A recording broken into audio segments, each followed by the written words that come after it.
Welcome to the SheForce show. I'm your host, Aimee Carlson.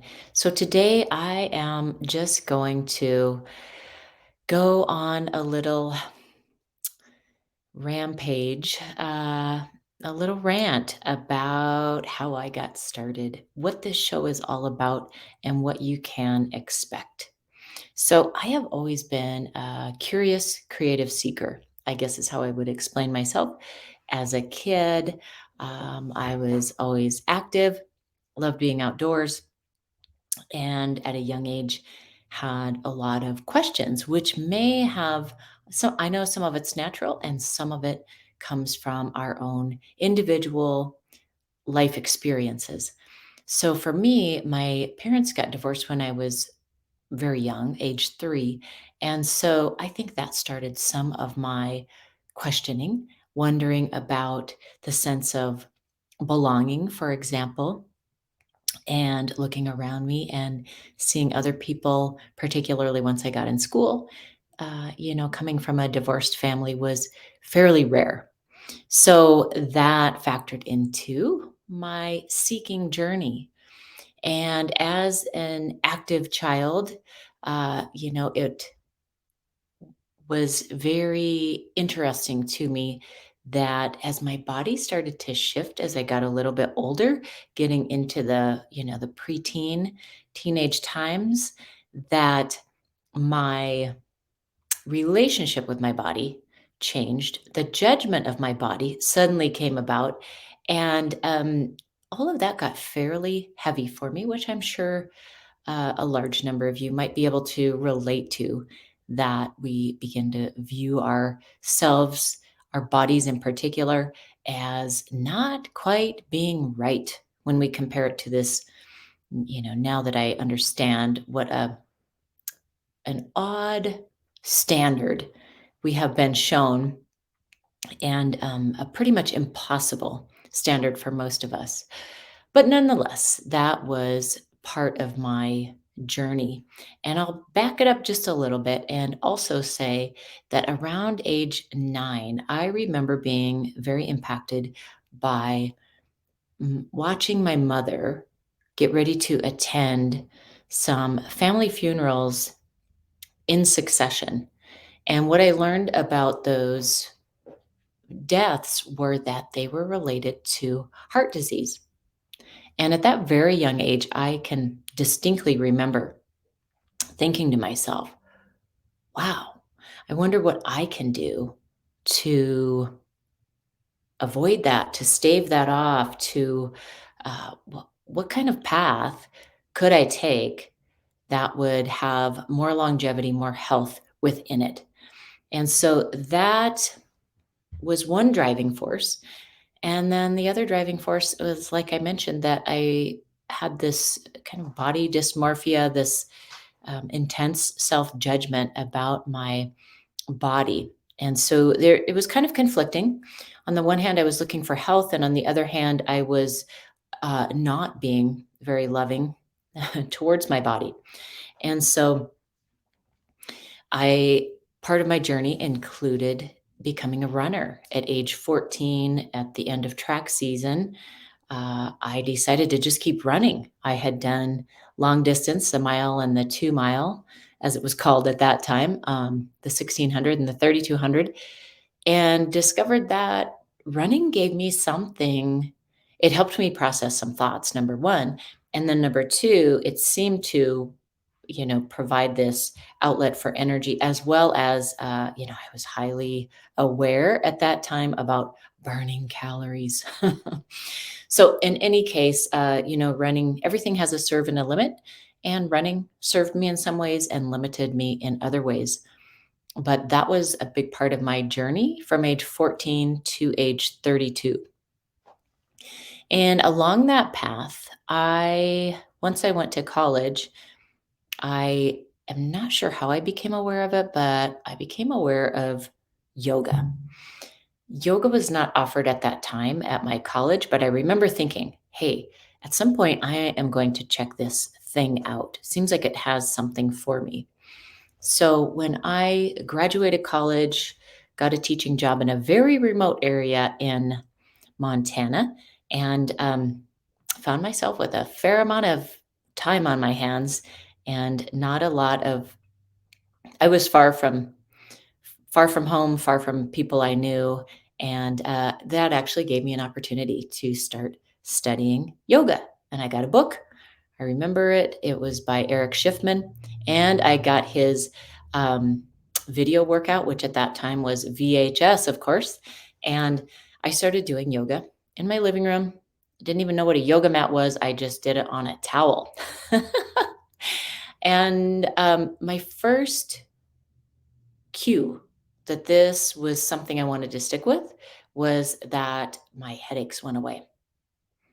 Before this, I had had regular kind of tension headaches. And these yoga poses and probably the breathing exercises helped release some of that neck and shoulder tension. And I was like, wow, okay, I'm sticking with this. And so for an amount of time, my yoga practice was with that book, with that video, all on my own. And I knew that my body felt better, and I just kept going.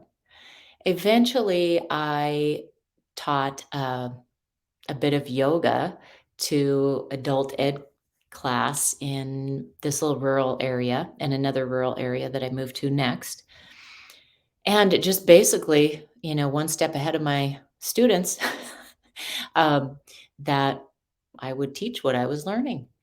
And so, fast forward just a bit, I took my first yoga class in person at age, let's see, 29, I believe. So I started when I was 25, took my first in person, age 29, used a yoga mat for the first time and went, oh my God. You mean I don't have to slip around in all of those poses? It was a wonderful light bulb moment. And when they did the ending posture, the Shavasana, I just remember like almost being in tears because for the first time I was flooded with this feeling of self acceptance. And it was at that moment that I knew that since I was finally feeling it, it meant that I hadn't been living that experience before, probably except when I was a little tiny kid. Um, and that was life changing, absolutely life changing.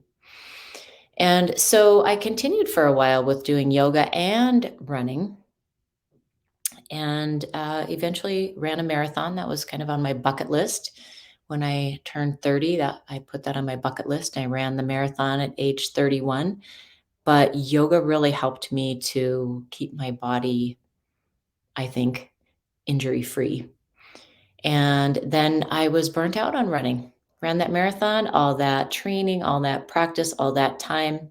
And I was also feeling some things in my knees that were telling me that they didn't really like running. And so that's when my running went to the wayside. The yoga really, I pursued that a lot more, started teaching. I got my certification at age 31 while I was pregnant with my first child and started teaching more.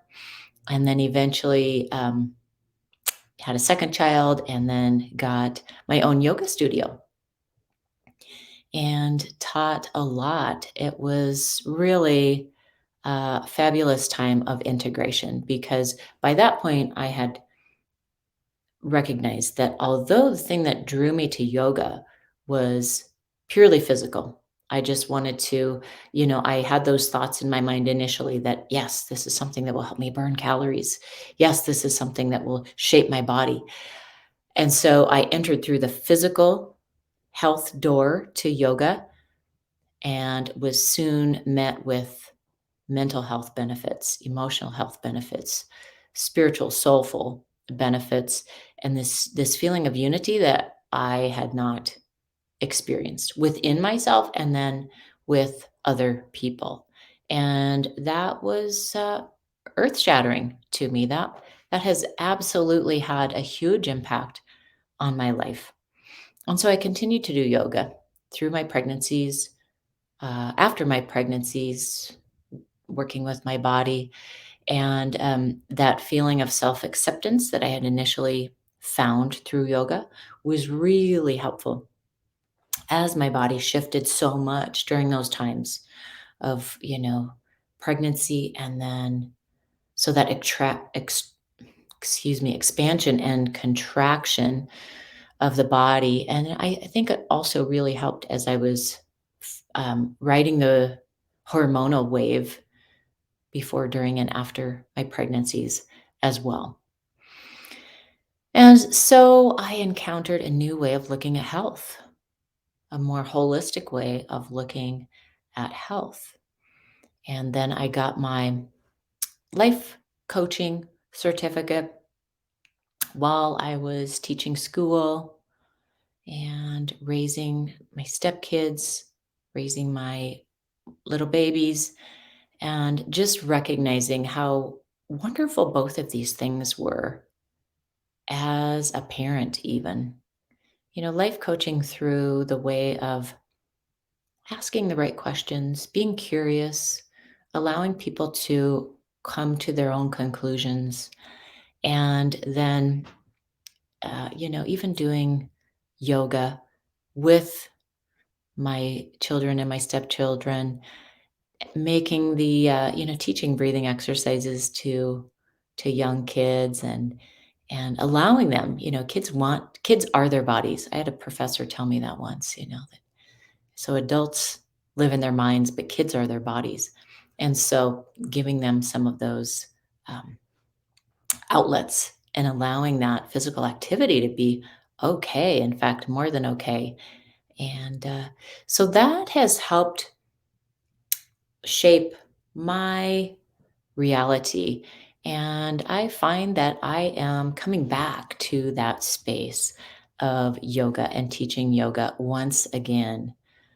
And it's interesting at the same time becoming a show host. So I will be, one of the things that you can look at within these episodes is there will be some physical health tips, tricks, and hacks. There will be a bit of yoga wisdom, maybe even, suggesting a little yoga pose here and there when it's called for.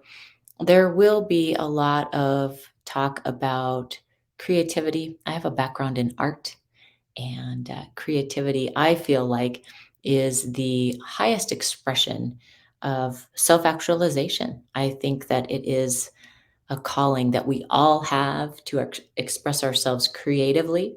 So that will be woven into every one of the conversations I have on this show. So, curiosity, creativity, and confidence.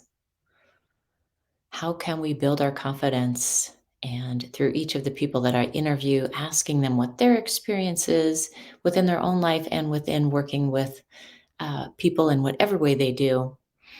And then I will also be asking regularly to hear from you. What do you want to hear more of? What kind of questions do you have? Where are you at in your journey? And what would be inspiring to you to receive from this show? So if you have particular people that you would like to see interviewed, a particular topic, a particular book that has changed your world, I do have an interview series of authors as well. So, in a nutshell, there is a bit about SheForce and what to expect. At the core of SheForce, it is about inspiring people toward their potential, toward their dreams, toward the things that perhaps you've put to the side for a while life has gotten busy. And now is the time to start to shine the light on that part of you. And I like to think of what I do and how I inspire people and what I would like you to get from this show is helping you go from more of a contracted kind of feel, which contraction to me is like, being a little bit stuck, being a little bit overwhelmed, being a little bit drained, to more of an expansive feel. And that's that kind of open and free and expressiveness within you. And then to begin to work within both of those so that you can expand and contract naturally, normalize it as just part of life, just like our heart expands and contracts. That's the same pattern for us. And knowing that one thing, one feeling, one situation is not lasting. We are dynamic, so we ebb and we flow. Another thing that you will get bits and pieces of in this show is my love of nature and how we can use the wisdom of nature to inform our own lives and give ourselves some grace. Nature doesn't judge itself, nature doesn't compare, nature doesn't say this season is right, that season is wrong. It just flows. And so, in my mind, if we can allow more of that flow within our own lives, we will be golden. We will be on our path. We will be energized and we will be living the life force. So, here's to your own vitality, your own joy, your own expression, and your own expansion. Thank you. I'll look forward to interacting with you again soon.